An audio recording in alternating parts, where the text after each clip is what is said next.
Hello guys, welcome back to my YouTube channel. स्वागत है आप सभी का हमारे यूट्यूब चैनल पर। तो आज के इस वीडियो लेक्चर में मैं आपको पढ़ाने वाला हूं most important one word substitution. जैसा कि आप सभी लोगों को पता ही होगा कि इस समय हम इंग्लिश ब्लैक बुक का कंप्लीट ओडब्ल्यूएस पढ़ रहे हैं। और आज इस वीडियो में हम लोग पढ़ेंगे सेट नंबर 15, जिसमें हम 281 से लेकर के 300 तक के ओडब्ल्यूएस को कवर करेंगे। बाकी आपको इसका फ्री पीडीएफ लेना है तो आप हमारे इस टेलीग्राम चैनल से जुड़ जाएगा। और अगर आप इसके पहले का सेट पढ़ना चाहते हैं तो चैनल पर इसकी प्लेलिस्ट अवेलेबल है। तो चलिए बिना टाइम वेस्ट किए वीडियो की शुरुआत करते हैं।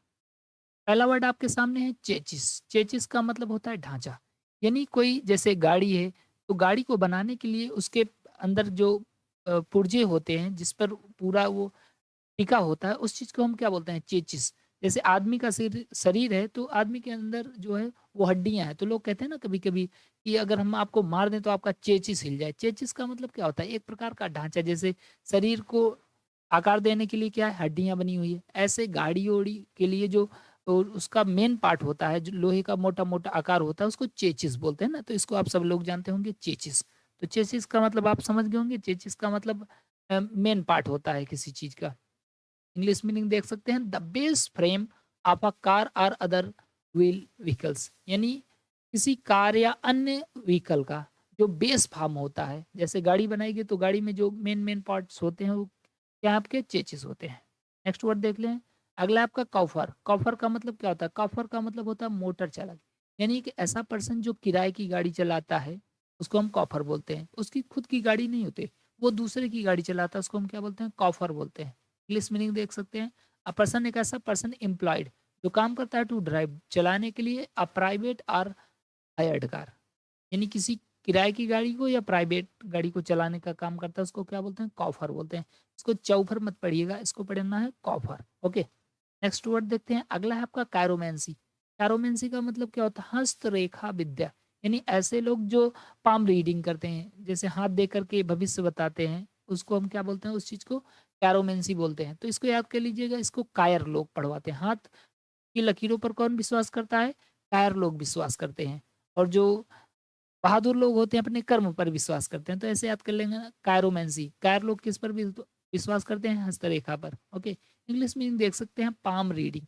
यानी हथेली पढ़ने की जो कला है वो क्या कहलाती है? कैरोमेंसी कहलाती है।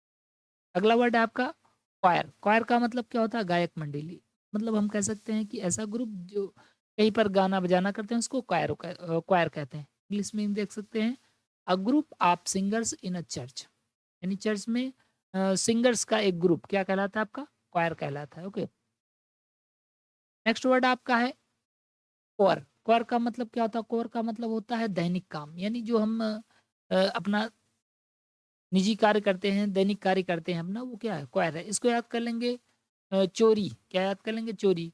किसी का कुछ लोगों का काम चोरी करना। चोरी करना उनका क्या होता है? दैनिक काम होता है ना। तो ऐसे याद कर लेंगे। इंग्लिश मीनिंग देख सकते हैं, a routine task specially a house hold one. मतलब किसी हाउस होल्ड के लिए, किसी गृहिणी के लिए जो उसका रूटीन होती है, डेली का काम को होता है, उसको हम क्या बोलते हैं? क्वायर बोलते हैं। ओके। अगला आपका बहुत ही इंपॉर्टेंट वर्ड है कोरियोग्राफर। कोरियोग्राफर का मतलब होता है नृत्य। यानी एक ऐसा पर्सन जो डांस के स्टेप को डिसाइड करता है, जो डांस को सिखाता है, उसको हम क्या बोलते हैं? उसको बोलते हैं कोरियोग्राफर, नृत्य निर्देशक। जैसे आपने देखा होगा प्रभु देवा एक नृत्य निर्देशक हैं। तो जो डांस सिखाते हैं, जो डांस करते हैं वो नहीं, जो डांस सिखाते हैं वो क्या कहलाते हैं? कोरियोग्राफर। इसके पहले हम लोगों ने कार्टोग्राफर पढ़ लिया होगा। कार्टोग्राफर का मतलब क्या होता है? जो मानचित्र बनाता है, वो उसको कार्टोग्राफर कहते हैं। तो कोरियोग्राफर का मतलब जो डांस सिखाता है। One who plans the steps and moves in dance. यानी एक ऐसा पर्सन जो प्लानिंग करता है द स्टेप की, एंड मूव्स और मूव्स की इन डांस। यानी डांस में कौन कौन से स्टेप उसको लेने हैं, उसकी जो प्लानिंग करता है वो व्यक्ति क्या कहलाता है? कोरियोग्राफर कहलाता है। या सीधा सीधा समझ सकते हैं, ऐसा पर्सन जो डांस सिखाता है वो क्या कहलाता है? कोरियोग्राफर कहलाता है। नेक्स्ट वर्ड आपका है क्रोनिक। अगर आपको कहीं पर भी क्रोन ऐसे शब्द मिल जाए तो इसका मतलब टाइम से होगा। अब जितने भी वर्ड आएँगे वो सब CHRO, मतलब अगर क्रोन से आएँगे कोई शब्द तो समझ लेना कि वो टाइम से रिलेटेड होंगे। जैसे क्रोनिक। क्रोनिक का मतलब ऐसी चीज़, कोई ऐसी बीमारी जो बहुत लंबे समय तक चलती है, उसको हम क्रोनिक बोलते हैं। कोई ऐसी घड़ी जो बहुत कोई ऐसी चीज़ मतलब जो बहुत लंबे समय तक चिरस्थायी रहती है, दीर्घकालीन रहती है, उसको हम क्या बोल देंगे? क्रोनिक बोलेंगे। इंग्लिश मीनिंग देख सकते हैं, अ डिसीज़ एक ऐसी बीमारी परसिस्टिंग जो परसिस्ट है, परसिस्ट का मतलब है कंटिन्यूचुअल बने रहना, फॉर अ लॉन्ग टाइम लंबे समय से, are recurring again and again मतलब जो बार-बार हो रही है, उसको हम क्या बोलेंगे? क्रोनिक बोलेंगे। दीर्घकालीन, चिरस्थायी ऐसा कह सकते हैं। अगला है आपका क्रॉनिकल। क्रॉनिकल का मतलब होता है कालक्रम से अभिलेखन, यानी जो अभिलेख लिखा गया होता है, अगर वो लाइन से लिखा गया है, तो उसको हम क्या बोलेंगे? क्रोनिकल बोलेंगे। ओके, तो ये भी देखो क्रोन यहाँ पर भी है, इसका मतलब टाइम से रिलेटेड है, कालक्रम से अभिलेखन मतलब एकदम टाइम टू टाइम जो लिखा गया हो। इंग्लिश मीनिंग देख सकते हैं, a factual written account of important occurrence, यानी कोई एक फैक्चुअल लिखित नोट्स जो सही समय से लिखा गया है, उसको हम क्या बोलेंगे? क्रॉनिकल। नेक्स्ट वर्ड इंपॉर्टेंट है आपका क्रोनोलॉजी। क्रोनोलॉजी का मतलब होता है कालक्रम, यही सबसे इंपॉर्टेंट वर्ड है, इसको याद रखिएगा। क्रोनोलॉजी का मतलब क्या होता है? कालक्रम। देखे होंगे अमित शाह गृह मंत्री जो हैं वो क्या बोलते हैं, हम समझ रहे हैं इनकी क्रोनोलॉजी। क्रोनोलॉजी का मतलब क्या होता है? कालक्रम। इसको याद कर लेंगे कोरोना काल से। क्या याद कर लेंगे? कोरोना काल से। कोरोना काल क्या था? एकदम परफेक्ट समय पर आया था कि नहीं? परफेक्ट समय का मतलब कुछ लोग इसमें काफ़ी अच्छे हो गए, कुछ लोग एकदम बेकार हो गए। तो क्रोनोलॉजी को याद कर लेना, कोरोना काल। क्या याद करेंगे? कोरोना काल। ओके, इंग्लिश मीनिंग देख सकते हैं, an arrangements of events are a date, यानी इवेंट या किसी डेट का arrangement in the order of their occurrence, उनके घटित होने के क्रम में। कहने का मतलब कोई चीज़ अगर एकदम टाइम टू टाइम घट रही है, उसके बारे में कोई चीज़ लिखा गया तो वो क्रोनिक कहलाएगी। ओके, सॉरी क्रोनोलॉजी कहलाएगी, किसी चीज़ को एकदम टाइम टू टाइम लिखा गया है। नेक्स्ट वर्ड आपका है क्रोनोमीटर। क्रोनोमीटर का मतलब क्या होता है? बिल्कुल ठीक सही समय बताने वाली घड़ी। तो क्रोनो का मतलब मैंने क्या बताया? जितना भी क्रोन से शब्द आएगा उसका मतलब टाइम से रिलेटेड हो।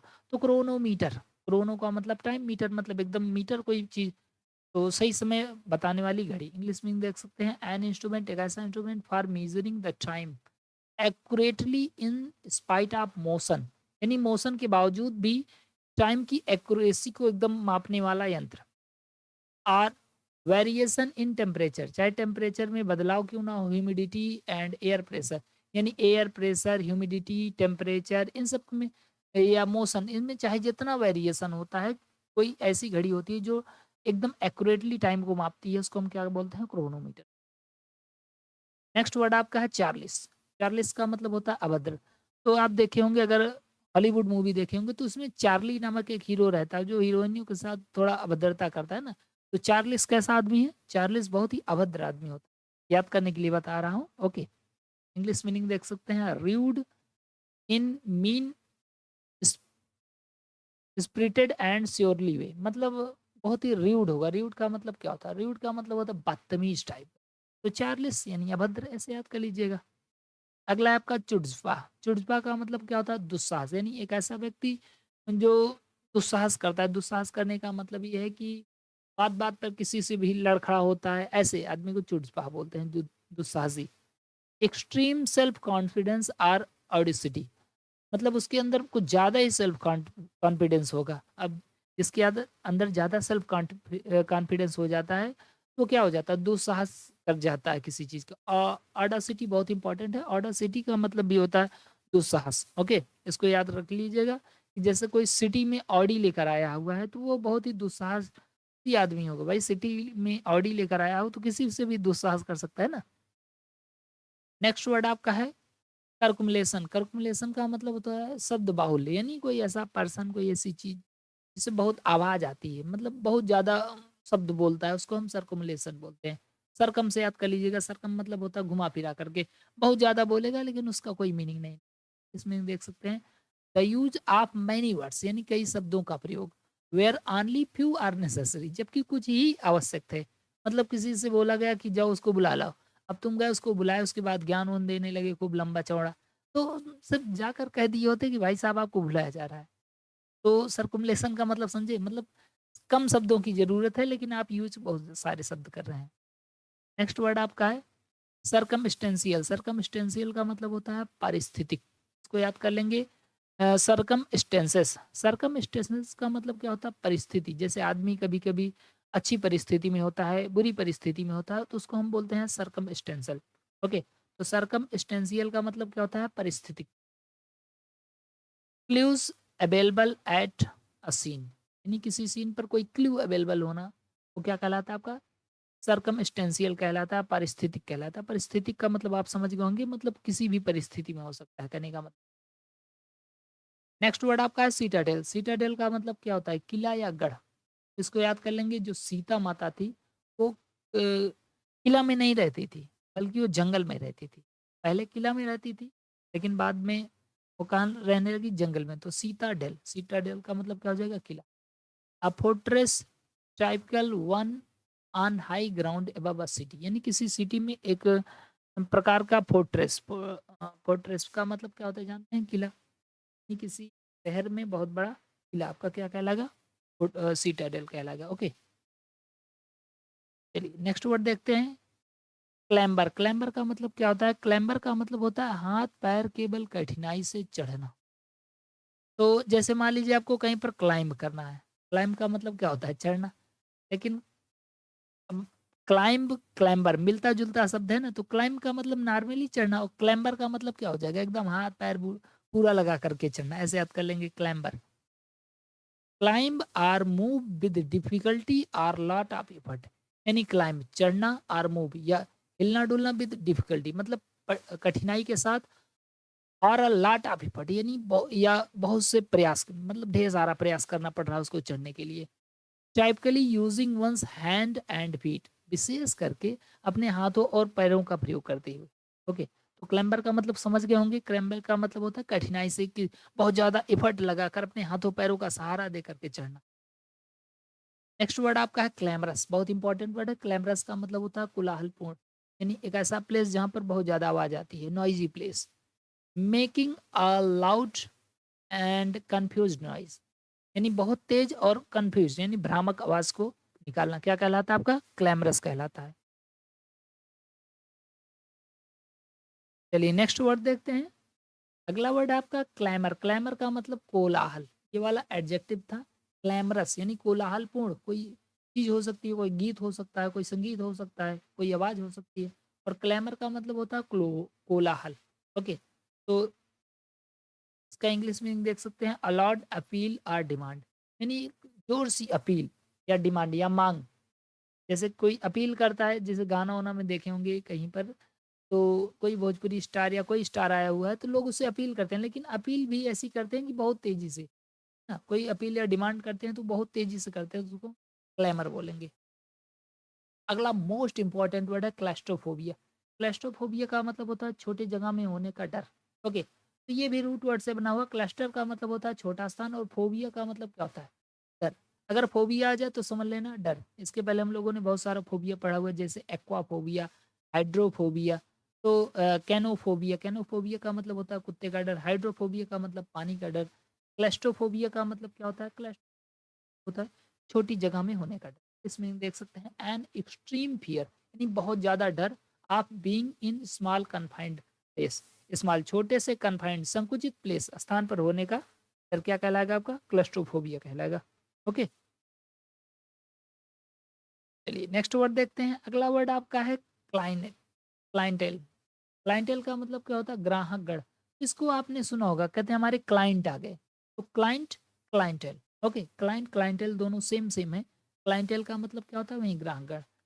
All the customers of a business, यानी किसी बिजनेस के जो सभी कस्टमर्स होते हैं उनको हम क्या बोलते हैं? क्लाइंटेल बोलते हैं। ओके, तो ये आज का हमारा कंप्लीट 300 तक हम लोग पहुंच गए। तो गाइज अगर वीडियो पसंद आए तो प्लीज़ वीडियो को लाइक करें, नए हो तो जरूर सब्सक्राइब। बाकी आपको इसका पीडीएफ लेना है तो आप हमारे इस टेलीग्राम चैनल से जुड़ जाइएगा, क्योंकि जैसे वीडियो अपलोड होता है उसके एक आध 2 घंटे बाद तुरंत हम पीडीएफ भी अपलोड कर देते हैं। तो थैंक यू सो मच। जय हिंद, जय भारत।